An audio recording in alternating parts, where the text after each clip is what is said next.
Welcome to the weekend from hell. Let me walk you through what has been happening. My goodness, so much in LA and other updates about legal explosions.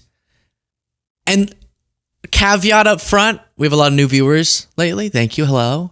I will do my very best to make something that's not that fun. So bear with me. Here we go.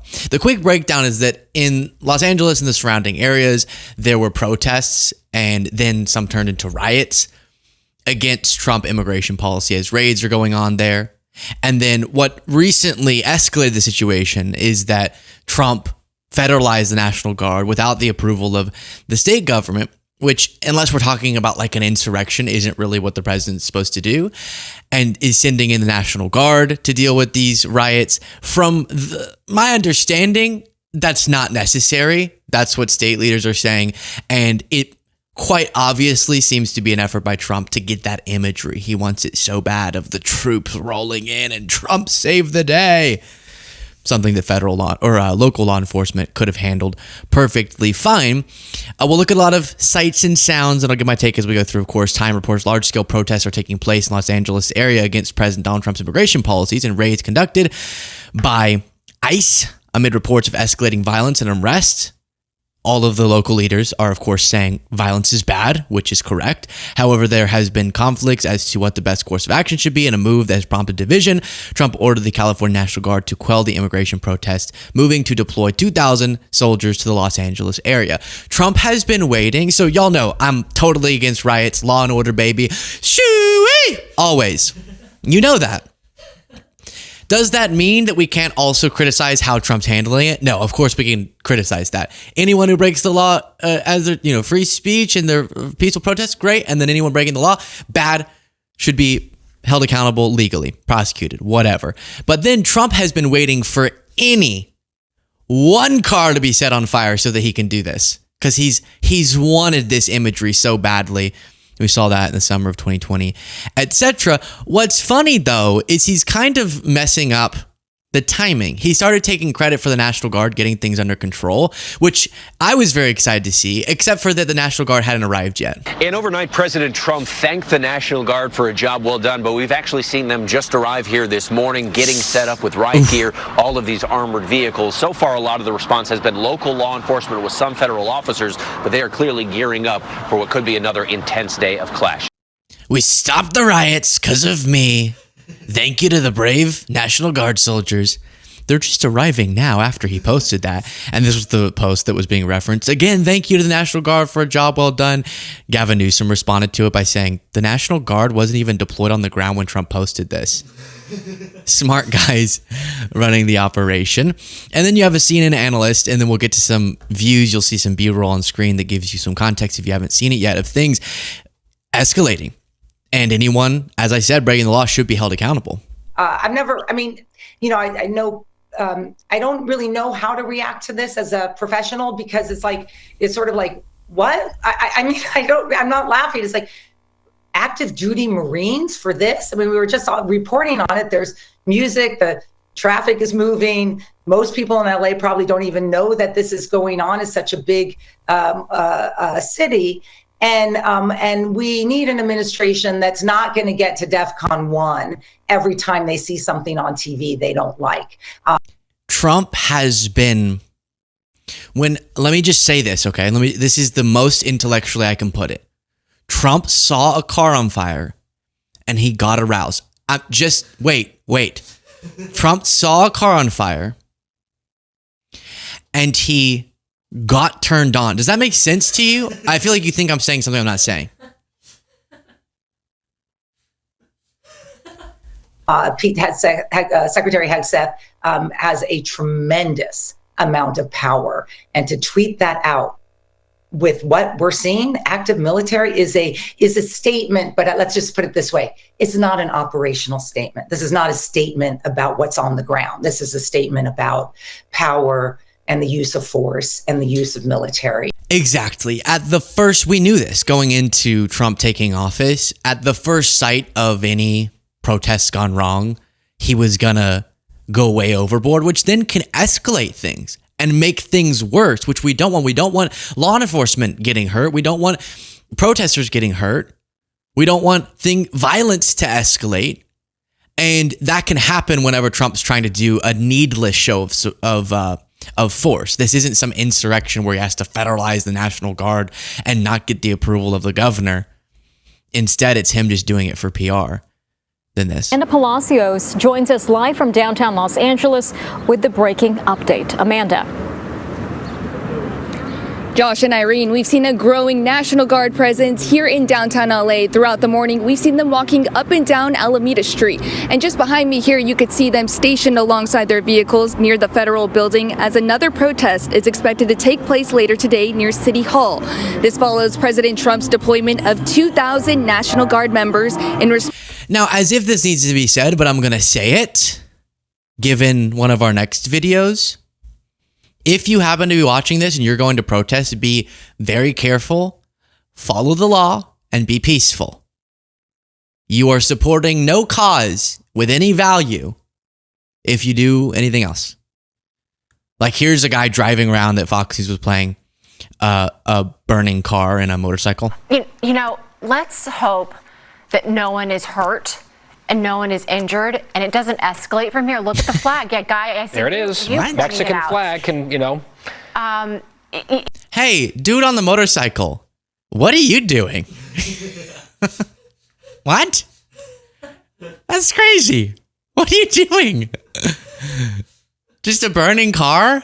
Woo, Mexico. What does that have to do with anything? What?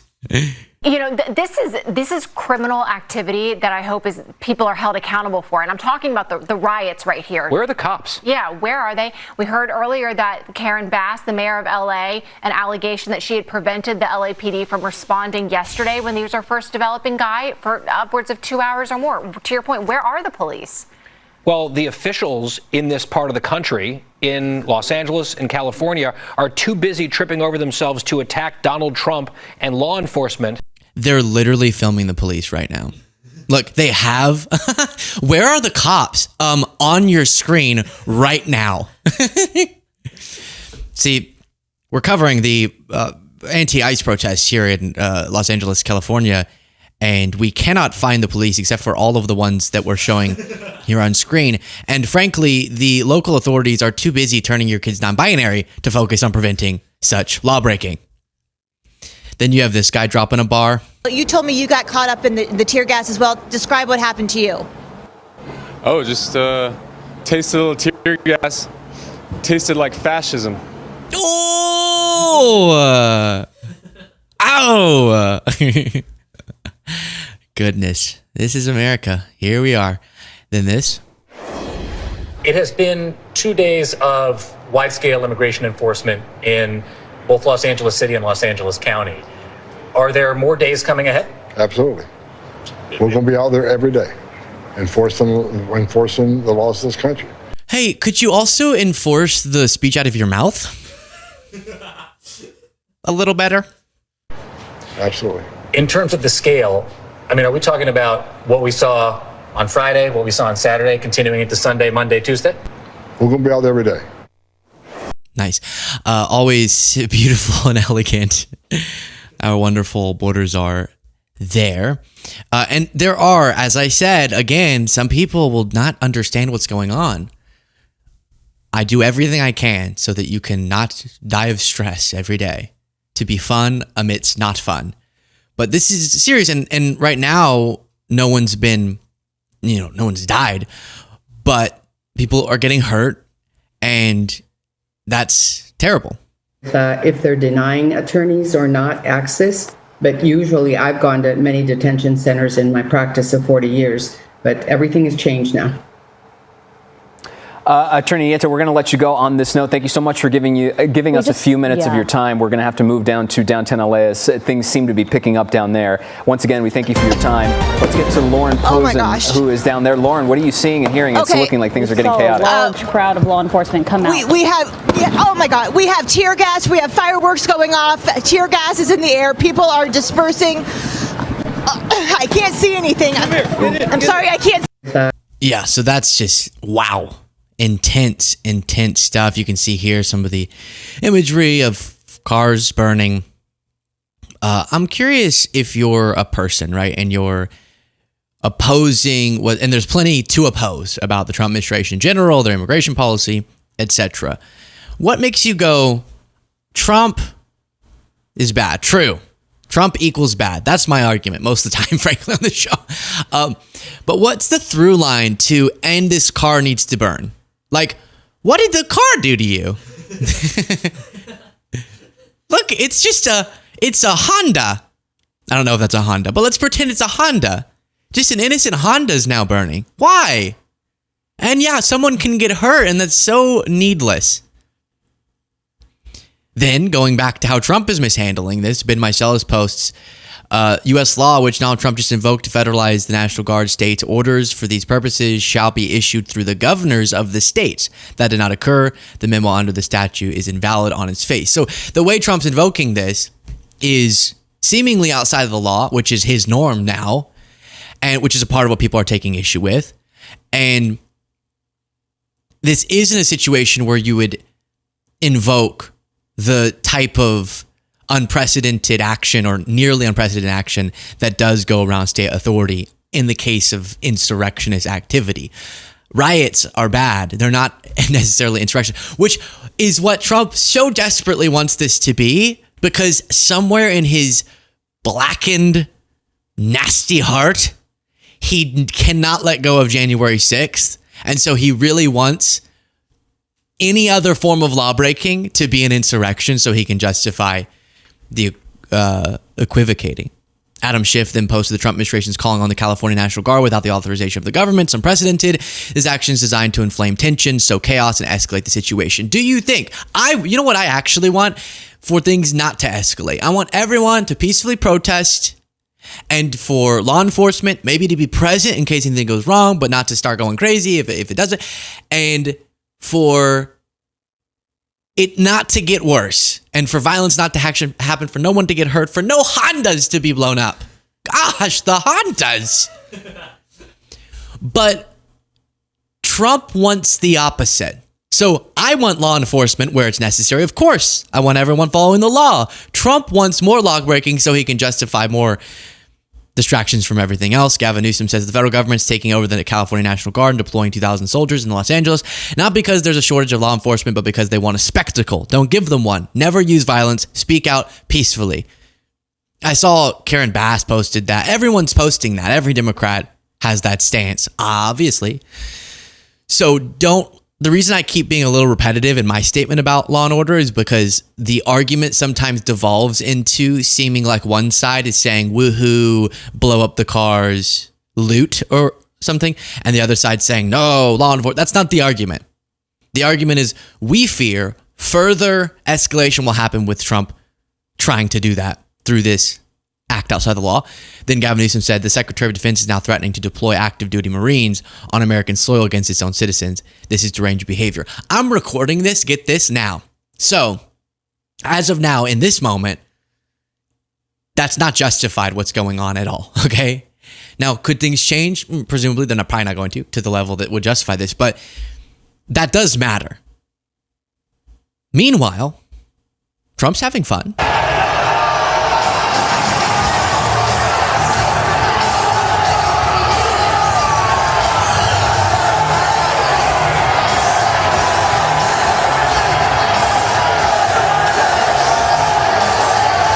Powerful fist jerks as always. Well, if you thought it couldn't get any more festive inside Prudential Center, the President of the United States of America, Donald J. Trump, flanked by our UFC CEO, Dana White. So that's what he's up to as all of this is happening. And I actually thought that Democratic Senator Amy Klobuchar had a pretty good response to this. I think politically, so you have the policy of it, I've addressed my stance a bazillion times, but the politics is also something that could be considered. And I do think, put simply, it's more complicated than this, but Democrats' message needs to be addressing the question about Trump, whatever the latest scandal is. But let me just tell you, Trump would rather the debate being about National Guard, immigration enforcement, riots, than about the economy right now. And so constantly pivoting back to the economy, I do think is actually a really smart play. As we continue to go through this beefy segment, please do click the subscribe button. It's free. It just helps to notify you and suggest the videos in the algorithm more so that you can support this show. And I appreciate you. Senator, it seems that the president's use of the National Guard as he's federalizing them is somewhat novel. It's the first time since 1965 a president has activated a state's National Guard without a request from the governor. That's according to the Brennan Center for Justice. What concerns do you have about going in this direction? It's about 60 days that have been authorized in the proclamation he signed last night. My concern, of course, is that this inflames the situation and that he is hell-bent on inflaming the situations. Individual governors look at their states and make decisions, but in this case, the president time and time again has shown this willingness to, one, violate the laws we've seen across the country in many different situations outside of the immigration context, and two, inflame situations. So what do I think he should be doing right now? Who do I think he should be bringing in? I think he should be bringing in economists to talk to him right now about what's happening with the debt and with. I think we could work a little bit on the transition, but I like that she's transitioning to that. Everything needs to be, oh, how was my morning? Trump economy. Everything has to be that. Oh, what did I do this weekend? He's ripping away healthcare from millions of Americans, right? So she addressed it. Her fear is not that now the lawbreakers won't be able to lawbreak. Yeah, this could further inflame tensions when it seems the local law enforcement could handle this. And he's going outside the law to invoke such a situation. But, hey, he should bring people in to tell him about the economy.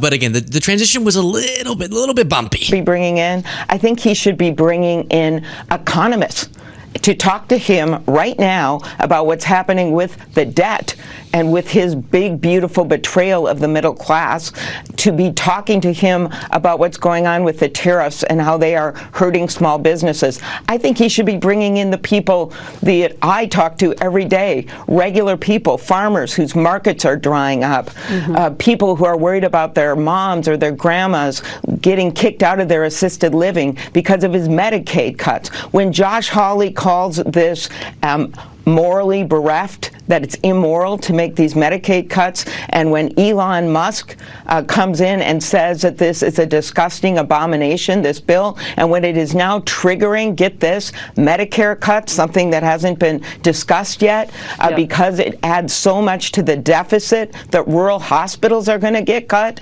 I think that's who we should be listening to right now, instead of his constant effort for shock and awe and trying. Yeah, that's not bad. I've been very critical, and I have in a different segment actual audio of the leader of the Democratic Party going, I don't know if I want to do this anymore. This sucks. So I've been very critical lately of Democrats' messaging in response to Trump, not meeting the moment, but that's a pretty good political framework. Bring it back to those issues no matter what.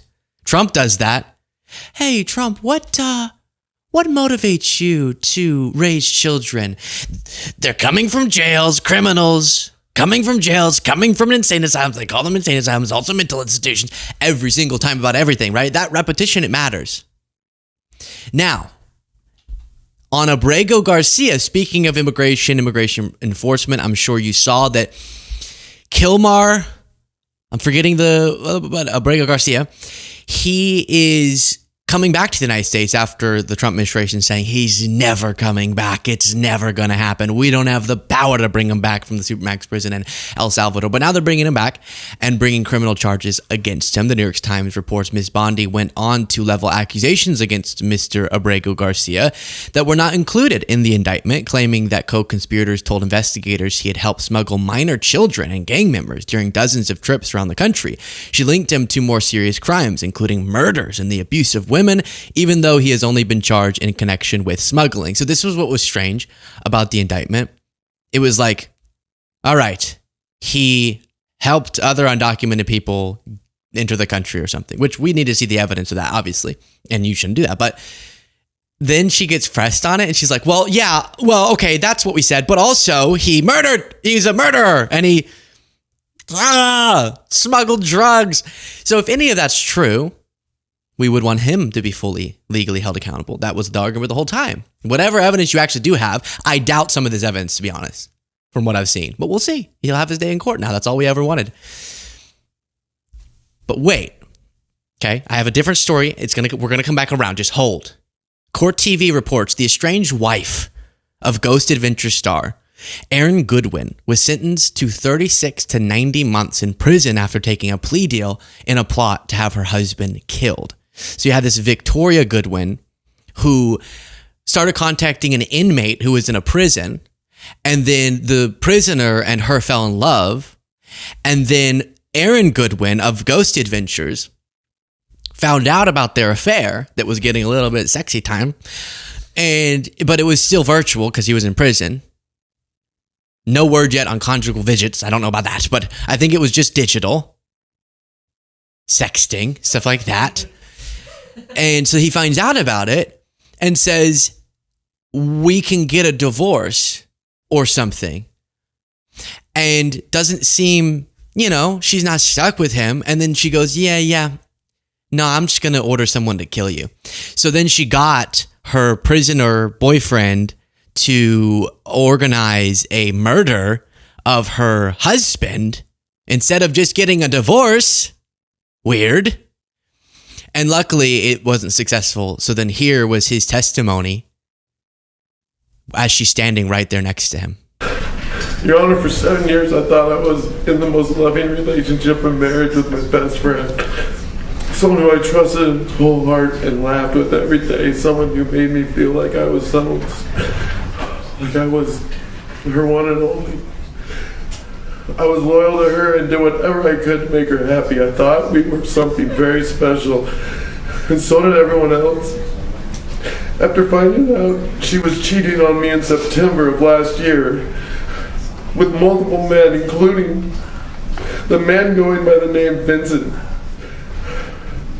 who turned out to be Grant Amato, I gave her the option of divorce, where we could try to work it out, because I loved her so much.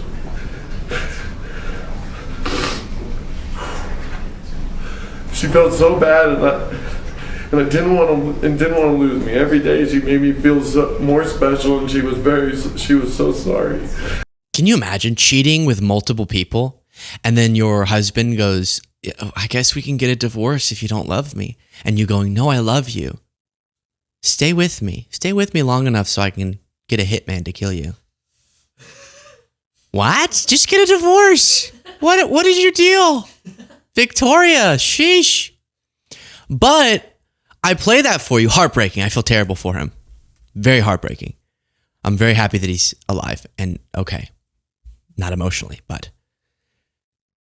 we found out that the person she hired to kill him was Abrego Garcia.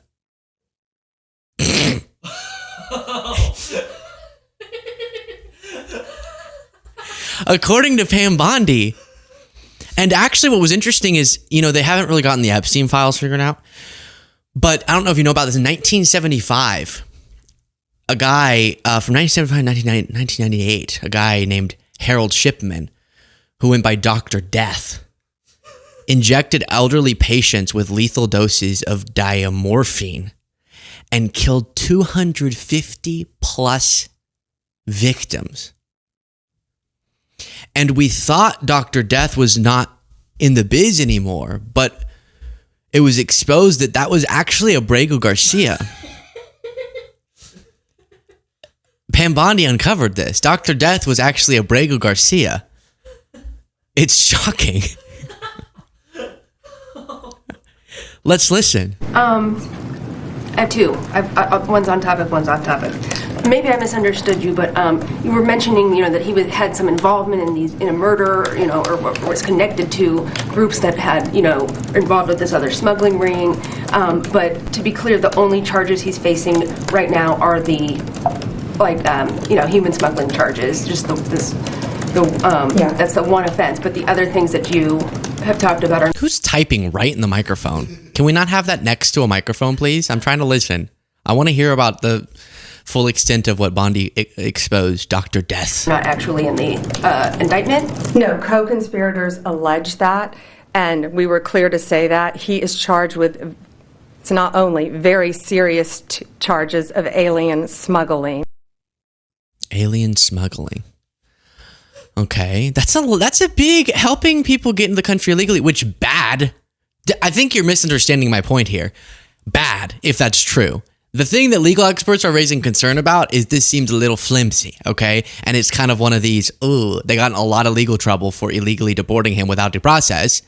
And so now they're bringing an indictment that caused one of the prosecutors to resign, saying it was politically motivated, that would then help them save face to say, no, he really was the MS-13, whatever, that we portrayed him to be.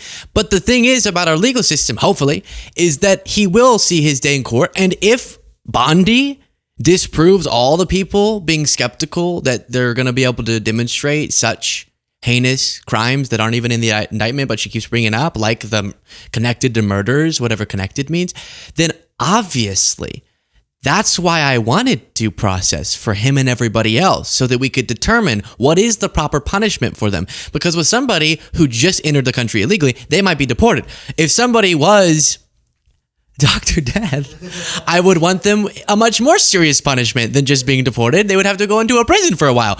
So that's the problem we've had this whole time, is that we then can't distinguish when you're doing these illegal deportations, who's the Dr. Death figure and who's just Andry, from all we can tell, who right now we have zero reason to believe that the facts stand as follows. He entered the country legally, so this is somebody different, Andry, whereas Abrego Garcia was in the country illegally, sort of something. But Andry legally applied for asylum, totally law-abiding, right? All those things. And so we know for certain innocent people are being caught up in this. That's why we want due process and for them to have their day in court. And if she has her day in court to demonstrate the evidence that she's alluding to that a lot of people don't believe, then great. And then he'll get the proper punishment instead of just aimlessly violating the law to send him somewhere based off of not proven evidence. But again, the whole he is the boogeyman that we made him out to be thing, I'm not the legal expert here, so analyzing the indictment's not my job, but I'm saying other ones have said, interesting. All they're actually putting in this is the alien smuggling. Abrego Garcia has landed in the United States to face justice. After we said that we would never bring him back, no matter what at all.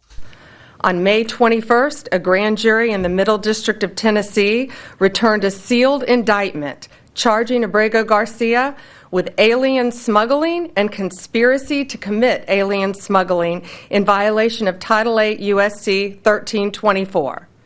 We want to thank President Bukele for agreeing to return Abrego Garcia to the United States. Y'all, this is so funny. Okay, because do you remember all the Oval Office things?